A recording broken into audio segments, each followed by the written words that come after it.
Hi, Kate.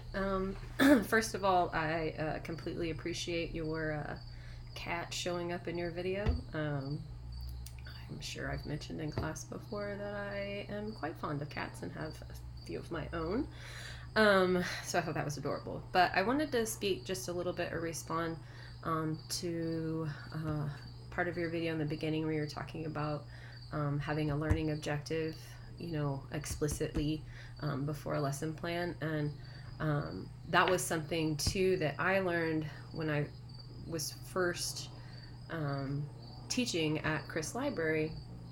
I had never made a lesson plan. My teaching experience had been working in the Writing Center one-on-one, so there's no real lesson plan, right?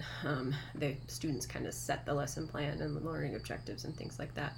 But by example, because my mentor, my boss, had always incorporated learning objectives into every activity and lesson plan. I guess I kind of took it for granted. I guess that's just how I learned. And I liked your thought about making that learning objective clear to the students, kind of at the beginning, so that expectations are clear.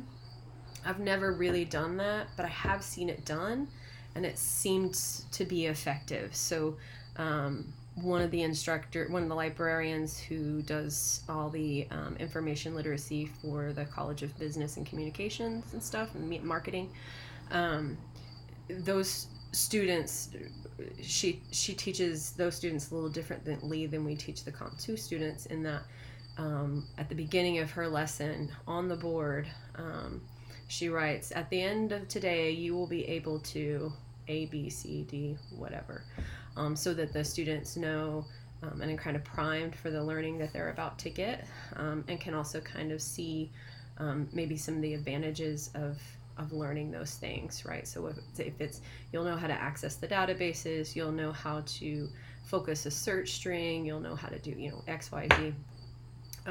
And those students seem to really like that. I think I've done it subconsciously where I've said, so by the end of this week, you guys are going to be able to do these things, right? And kind of remind them of that learning. And I didn't really think of it as explicitly stating the learning outcome, but like we learned in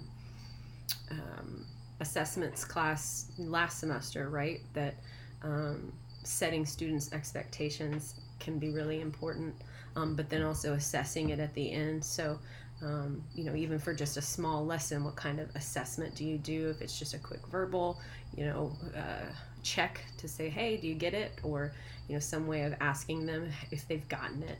I think is important to knowing, if your lesson was effective or if you've reached those learning objectives at the end of that lesson. So I found that interesting as well. Kind of in the same way that you did, where you had an idea in the back of your head what you want students to get out, but explicitly stating that at the beginning of your lesson plan, like as you're writing it or whatever, almost like a thesis statement, right, for a research paper. Just keep that in mind so that you can focus the lesson and make sure the students are getting what you want out of it.